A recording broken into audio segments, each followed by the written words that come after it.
tabela periódica nada mais é do que o reflexo do desejo do ser humano em classificar absolutamente tudo, separar as coisas em grupo. Provavelmente como uma forma de entender melhor o funcionamento de organismos vivos, as funcionalidades dos objetos, entender o universo de forma geral. Então, quando a gente organiza as coisas por semelhança, a gente consegue prever alguns comportamentos e encontrar mais facilmente aquilo que a gente procura, ou seja, um sonho.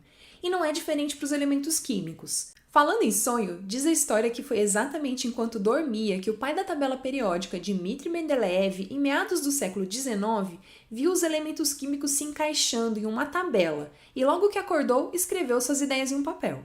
A lei periódica foi publicada em 1º de março de 1869, correlacionando as propriedades dos elementos químicos de acordo com seus pesos atômicos.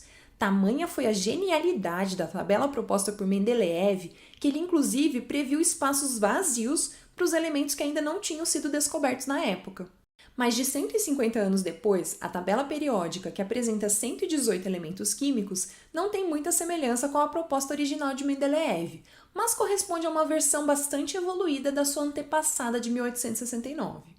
E a instituição responsável por nomear os novos elementos químicos na tabela periódica e as massas atômicas atualizadas é a IUPAC, União Internacional de Química Pura e Aplicada. E foi justamente em julho de 2017, durante o 46º Congresso Mundial da IUPAC, realizado em São Paulo, que foram ratificados, ou seja, validados, os últimos 4 elementos químicos da tabela.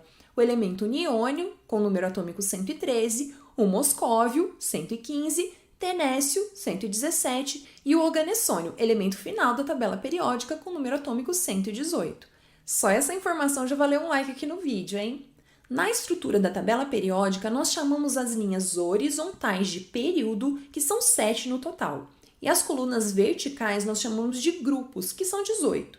Inclusive, alguns grupos são tão importantes que até têm nome para facilitar a referência. É o caso dos elementos do grupo 1, que são chamados de metais alcalinos, e o grupo 2, de alcalinos terrosos.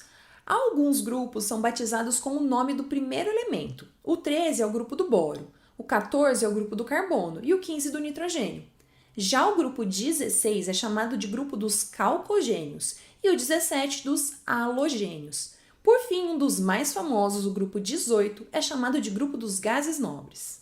Uma outra classificação tem relação com as propriedades físicas e químicas dos elementos, e essa vai dividi-los em metais, que são a maior parte dos elementos, não metais e os semimetais, que têm propriedades intermediárias. Existem algumas instituições que têm a intenção de abolir o termo semimetal e dividir os elementos apenas em metais e não metais.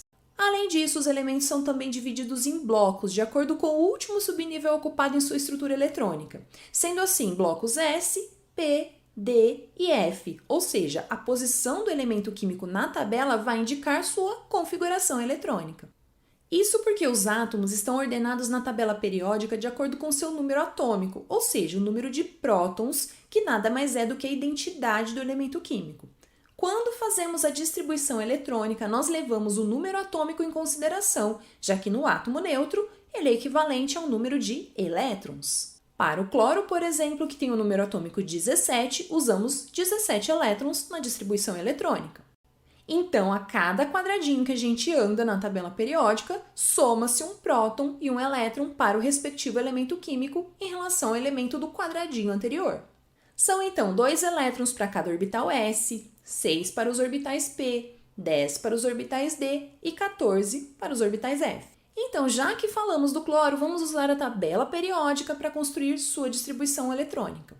Ele está aqui, no terceiro período do grupo 17, o grupo dos halogênios. Isso significa que esse quadradinho e todos os outros quadradinhos que o antecedem correspondem a elétrons adicionados aos seus orbitais. Começamos lá no primeiro período, são 2 elétrons em um S, ou seja, um S2.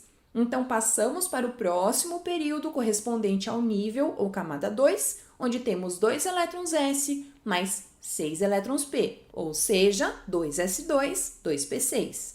Finalmente, no terceiro período, até chegar no cloro, temos 2 elétrons S, ou seja, 3S2, e 1, 2, 3, 4, 5 elétrons P, que corresponde a 3P5. Vamos tentar agora com o elemento cálcio, que está no quarto período do bloco S, no grupo dos metais alcalinos terrosos. Então vamos seguir o mesmo raciocínio para chegar no cálcio, que tem número atômico 20, ou seja, ele tem 20 elétrons para serem distribuídos. Começamos com o primeiro período, 1s2, no segundo 2s2, 2p6, no terceiro 3s2, 3p6 e finalmente no quarto período, 2 elétrons s em 4s2. E a tabela periódica também nos salva na hora de entender ligação química, reatividade, estrutura de sólidos. Isso porque algumas propriedades são periódicas, ou seja, a gente consegue atribuí-las à posição que o determinado elemento ocupa na tabela. Um exemplo mais óbvio é o número atômico e a massa.